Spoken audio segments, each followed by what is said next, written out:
Welcome to William Tells, an insightful look inside the private music studio. This program is brought to you from Pedal Point Music in Atlanta, Georgia.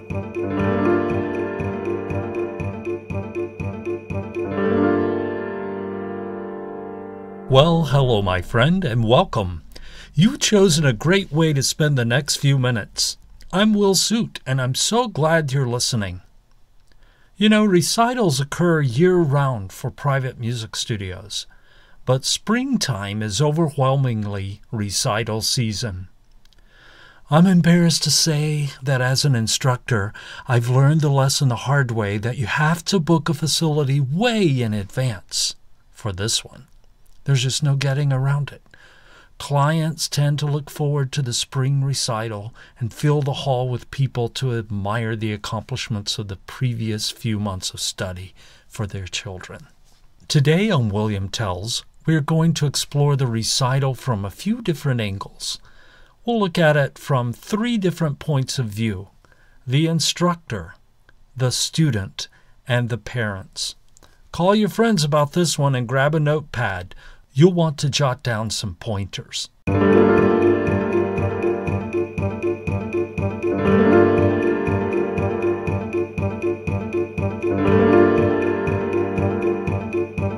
I started teaching piano and voice while I was in college in 1985. While there have been some amazing advances in technology and the methods used in the studio, the recital hall is a rather familiar place, just as it was then. As an instructor, there's so much planning and effort to make it happen. So I have some thoughts pointed at the instructor, and most of you instructors will probably have deeper thoughts than I do, which I might add I would welcome and even enjoy having you as a guest here on William Tells, and you could share your thoughts in a future episode. That would be awesome. But today, here are my thoughts, and they are purely just observations and thoughts from my experiences, not mandates of the ages. My first thought to instructors is to schedule your venue months in advance and set the date on your published calendar. You do not want to be in a panic 3 or 4 weeks out when you are without a facility. Plus, it may require a deposit or fee, which you will want to be prepared for, and you might want to pass that on to your participants. Springing that on your parents at the last minute might result in less than enthusiastic responses. So have that planned out and know how much it's going to cost, and maybe factor it into your lesson plan or your lesson tuition so that your parents have already paid their part up front or they know a fee is coming. Number 2, choose a venue that's relatively convenient to your clients. In some towns, this is rather easy. Synagogues, churches, and community centers are often set up with facilities that are available to you for rent or maybe even for free. But you should choose carefully so that you have an environment in which your parents can sit or stand comfortably while the students play or perform in a setting that gives focus to their performance. My studio is located near a large city, Atlanta, Georgia. So there are a myriad of choices, but there are also a myriad of studios and groups vying for the use of those facilities. Finding an available, affordable venue that's nearby can sometimes be a challenge. So I herald back to my first point: book early. Number 3, set an expectation with your students well in advance of the upcoming performance. Make it one of their set goals or a milestone for the course. I publish a calendar at the beginning of the school year when most of my students start a new course of study with me. That calendar shows all the lesson dates, holidays, vacations, and it has a recital date if one is available. Every now and then I don't have it nailed down at that point, so I'll miss it. But historically, that's how I like to set up my calendar. And it's not a bad idea. But once you know that date, make it public. to your clients so that they can prepare. It's awkward and certainly embarrassing to announce it with short notice. But hey, we're human, dear instructors, and we can't always be spot on with every detail. But it doesn't hurt to try. Number 4, have a format. Yes, have a format to your program that will energize the room and keep the audience engaged. This gets difficult the more students you have performing, especially if there are age differences. Yet I, for one, take it as a personal challenge to make it interesting and accessible to my students and parents. I remember a recital a few years ago where I had a span of students that went from 5 years old up to 14 years old. And the program was going to be at least an hour. And I'm like, oh, that's a long time for a child to sit. I worried about this, and I planned the program that year. Instead of mixing it up, I just put them in order. The youngest, or the beginners, up to the more advanced. And you know what? Those younger kids did not have the pressure of having heard someone fantastic perform before them, so they performed very well, and it progressed very logically. Now, you don't have to do it that way, but it worked that year. And they sat enthralled as they heard the older kids play the more advanced music, and they were just excited. Sometimes that happens, sometimes it doesn't, but it's a wonderful thing when you can plan your format and it works. You know, your parents have invested time, money, and a lot of practice has gone on by your students to get to this moment. It should be memorable and enjoyable. If I may speak frankly, we as instructors have to let go of our ego, a lot of it, at this recital.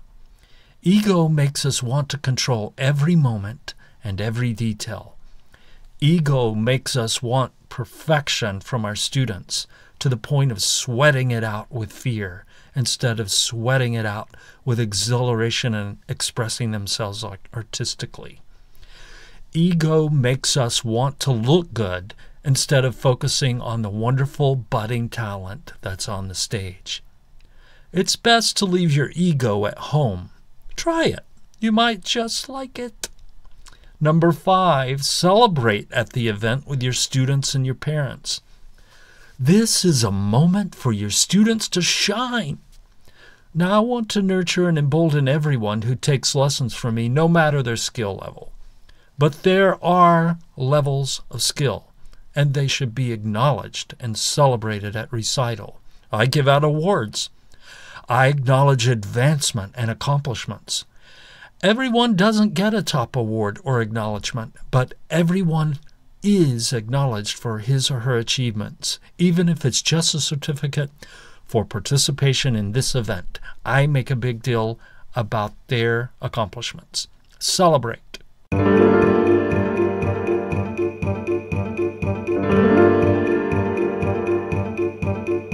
So you're a student of musical studies.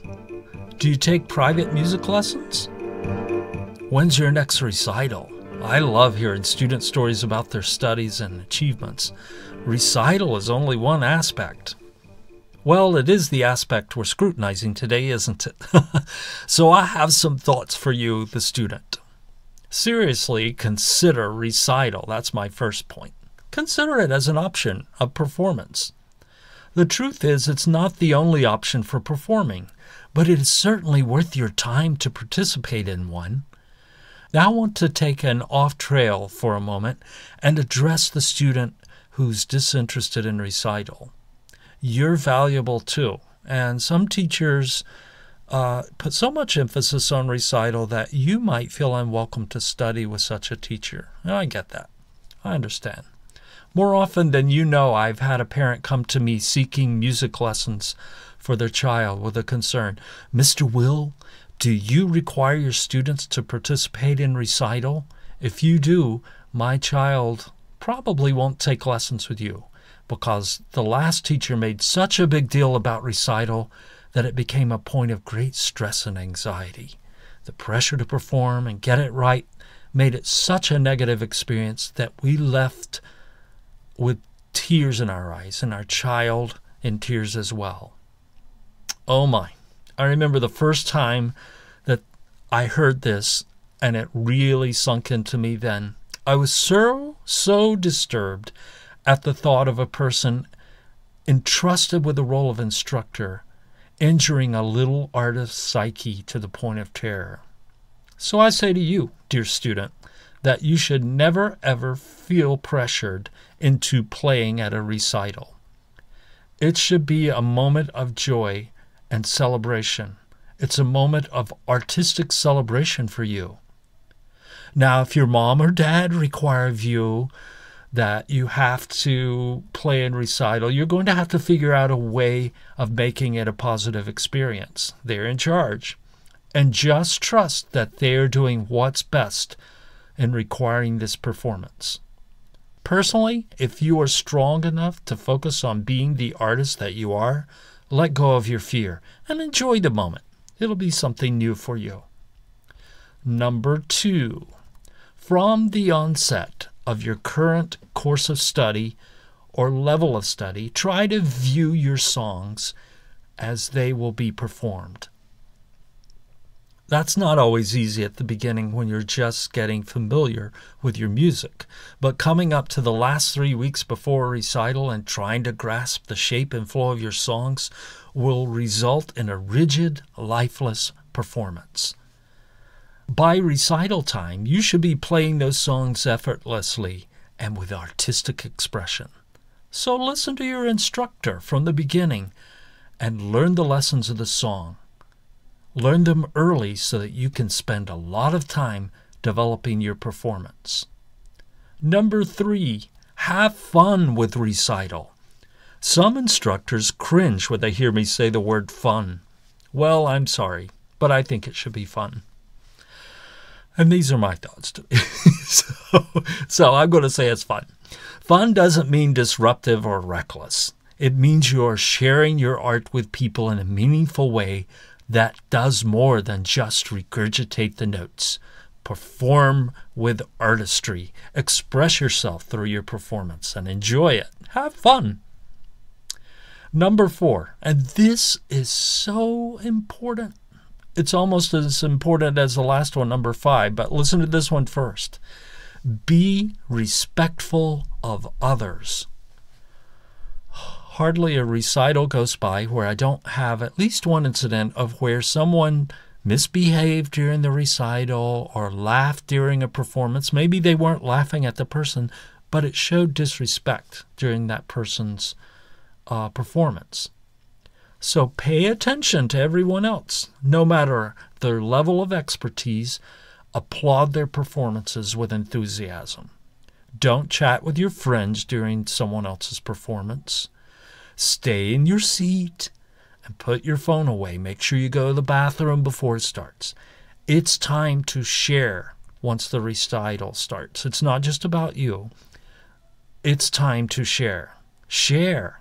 That's sometimes a difficult concept when you see so many people day to day around you being greedy and focused on themselves.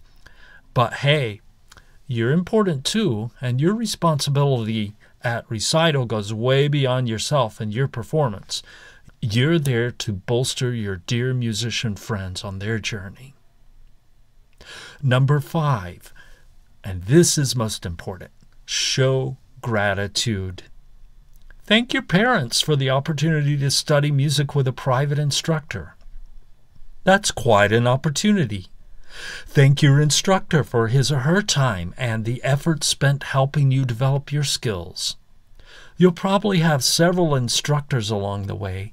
Being mindful to acknowledge them with a smile and a thank you. Thank your friends and your family. They came out to hear you after all, and they were present for your recital. They love and adore you. Show some gratitude. And finally, celebrate. Number 6 is celebrate. It's okay to be happy after your recital. Your parents may make you a special meal or give you a treat, or they may just brag on you a whole lot. But celebrate. Enjoy it. You earned it, and this is your moment.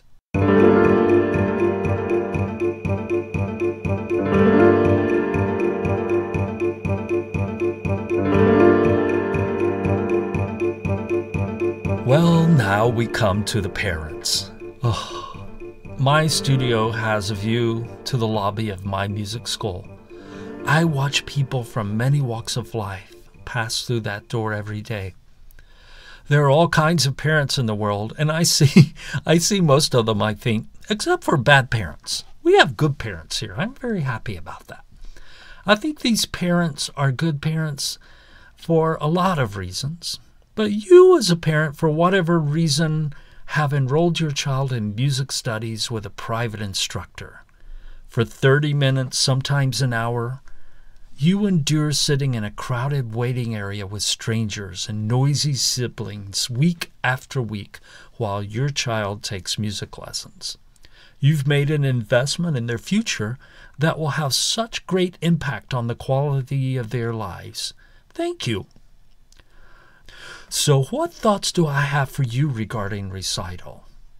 Some of these are rather straightforward, and before I even say these things, I want to reemphasize how grateful I am for my parents at my studio and what support they give to their kids and to this program. And these points are just some observations from the past. They're not necessarily what I see currently going on in recitals, but there may be new parents and you wonder what you can do when it comes to recital. And here are some of my thoughts. First of all, if your child chooses to participate, support your child in this and make it a priority. If your instructor is gracious enough to provide you with a date in advance, please treat it as a priority when you plan your calendar. There are other activities at school and in the community that just plow into your routine and demand conformity of time. And I see this all the time. Different activities will start, mid-year, and then the calendar has to be readjusted because these activities make demands of time. Don't allow these things to shove recital off of your calendar. Be defensive of it. Now, if you're an instructor, and I'll admit I've been one of these in the past, and it happens ever so often with me as well, is last minute in giving you a performance date, then you are within your rights to say, sorry, my child has an obligation that day. However, if the date was set months ago and provided to you, don't treat it as an option. Make it a priority. Number 2, encourage and inform your child and any siblings about respectful behavior at the recital. If you're unsure what the protocol is, ask your instructor. I'm sure she or he will be able to give you some guidance on acceptable behavior at their recital. Instructors have expectations for the audience because they know the program that's going to be presented, so listen to them. Try to get a sense of it, prepare your child, and enjoy it within the accepted protocol. That will spare you and your child some embarrassing and awkward moments. Number 3, show genuine interest in your child's performance. Of all of the people smiling and cheering them, your smile should be the one that greets their glance back at the audience. I recall a performance a few years ago where a parent walked out in displeasure after a child's performance. And I hate to bring this up because it's kind of a negative reinforcement, but I want to show you something with this. He further came to the lesson the next week and scolded the child in front of me for a bad performance in his mind. I was so appalled. As an instructor, I do not tell people how to parent, but at the same time, in my studio and in my recitals, I will not condone negative comments and harsh criticism of a performance. I do expect that my clients are encouraging and nurturing and that they bring out the goodness of their child's performance. That encourages growth that overcomes the negative. So show genuine interest in your child's performance. Number 4, celebrate with your child. No matter how simple or profound the performance, it took a lot of personal effort for your child to perform in front of a hall full of strangers. Buy an ice cream or their favorite treat. Make them a meal. Or just laugh with them and celebrate. Go to the park after the recital and recall fondly what you loved about their performance. This will make lasting memories for you, and it will reinforce their efforts to develop their musical skills.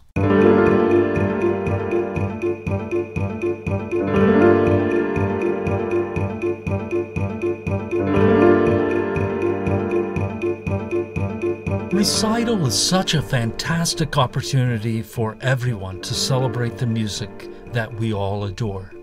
It's a time to bring friends and family together while making new friends and acquaintances. I hope you will look forward to your recital this year.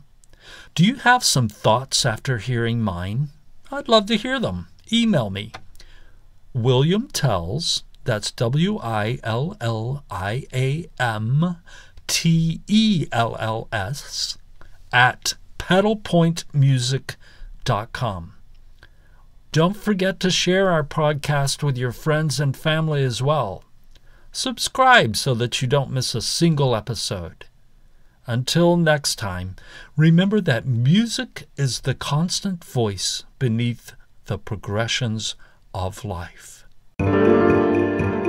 William Tells is a production of Pedal Point Music in Atlanta, Georgia.